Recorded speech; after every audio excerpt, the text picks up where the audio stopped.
Maswerteng hapon po mga ka-STL. Narito na po ang resulta ng STL Batangas para sa araw na to, December 18, 2024.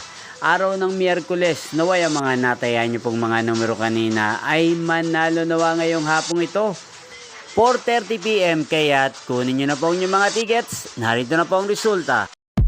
Ang mga numerong nanalo sa STL Batangas ngayong hapong ito, December 18, 2024, 4:30 PM. Second draw result, 21 at 8. In exact order sa lahat po ng tumaya kanina sa STL Batangas para second draw ng 21 at 8.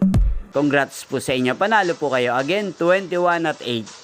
At ngayong hapong ito sa STL Batangas, shoutout po natin si Ate Olga.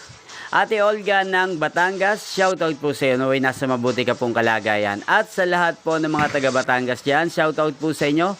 Naway nasa mabuti rin po kayong kalagayan. Inyo pong napanood ang resulta ng STL Batangas sa channel na to. Roderick Hernandez TV. Magkita-kita pong muli tayo mamayang alas 8:30 ng gabi dito po sa channel na to. Roderick Hernandez TV. Thank you for watching.